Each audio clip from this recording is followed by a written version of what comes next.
이른바 천연물 신약 시장은 정부의 전폭적인 지원 아래 빠르게 성장하고 있습니다. 네, 하지만 양의사들하고 한의학자들은 서로 이 천연물 신약이 자신들의 영역이라면서 다투고 있는데요.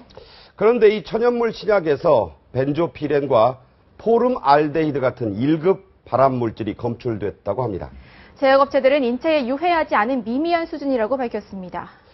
우리나라에는 이에 대한 명확한 유해 기준조차 마련되어 있지 않다고 합니다.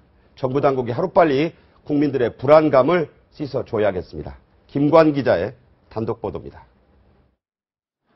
여기는 서울 제기동에 있는 약재 시장입니다. 이곳에서 흔히 볼 수 있는 약으로 쓰이는 쑥입니다. 그리고 이 쑥을 원료로 해서 만든 스티렌이라는 동화제약의 천연물 신약입니다. 이처럼 천연물 신약은 약초나 식물 등에서 특정 성분을 추출해서 만든 약들을 말합니다. 지난 2001년부터 정부는 여기 있는 총 6종류의 천연물 신약에 대해 의료보험을 적용받는 전문 의약품으로 승인해줬습니다. 지난해에만 이들 신약에 지출된 건강보험 약값은 무려 1,600억 원에 이를 것으로 추산되고 있습니다. 위험치료제인 동화제약의 스티렌은 지난해 3억 5천만 개가 처방돼 전체 의약품 중 처방량 1위를 차지했습니다. 매출액은 무려 810억 원에 이릅니다. 안국약품의 진해거담제 시네추라와 SK케미컬의 관절염 치료제 조인스정. 두 제품 모두 지난해 350억 원대 매출을 기록했고 모트리톤과 신바로 역시 100억 원 이상 팔린 이른바 블록버스터급 약품입니다. 그런데 이들 천연물 신약에서 1급 발암물질인 벤조피렌과 포름알데히드가 검출된 사실이 확인됐습니다. 취재팀이 단독 입수한 식품의약품안전처의 천연물 신약 검사 보고서입니다. 6개 신약 가운데 벤조피렌이 검출된 건 모두 5종류. 스티렌이 16.1ppb로 가장 높게 나왔고 조인스에서 4.1ppb, 나머지 3종류의 신약에서도 일부 검출됐습니다. 포름알데히드 역시 5개 약품에서 검출됐는데 신바로가 15.3ppm으로 최고 수치를 기록했고 조인스, 레일라, 스티렌, 시네추라 등의 순으로 나왔습니다. 취재팀이 자체적으로 일본 국가공인기관인 일본 식품분석센터에 의뢰한 결과도 거의 비슷합니다. 정부에서 승인한 전문의약품에서 1급 발암물질이 검출된 건 이번이 처음. 벤조피렌은 물질을 300도 이상 가열할 때 생기며 흔히 배기가스나 타이어가 탈 때 나옵니다. 포름알데히드는 비료나 살균제, 방부제 용도로 쓰이고 있습니다. 식약처는 2달 전 한 라면 회사의 스프에 쓰인 고추식 이름에서 벤조피렌 3ppb가 검출되자 해당 제품을 회수 폐기했고 1년 전 포름알데히드 12.3ppm이 나온 중국산 그릇 역시 판매 금지 및 회수 조치를 내린 바 있습니다.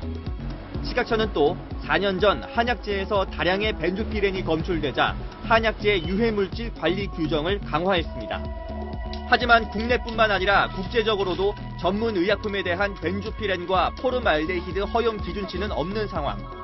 천연물 신약은 환자들이 주로 장기간 복용하는 약입니다.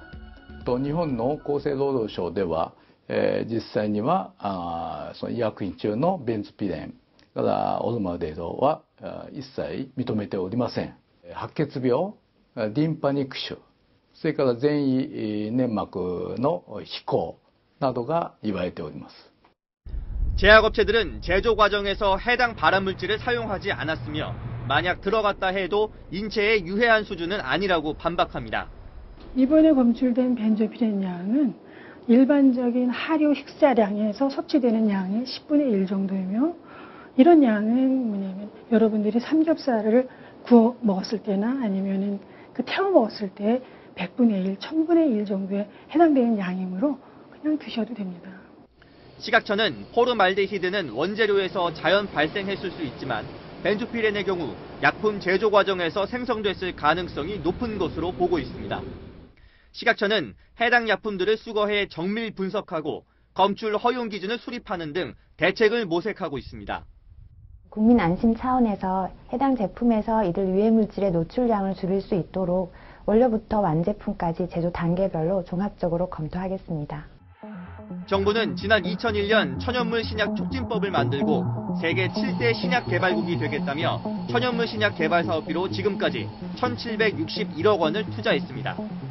하지만 정작 가장 기본적인 안전성조차 제대로 검증하지 않은 채 제약업체만 배불린 것 아니냐는 비판을 피하기 어려워 보입니다. 채널A 뉴스 김관입니다.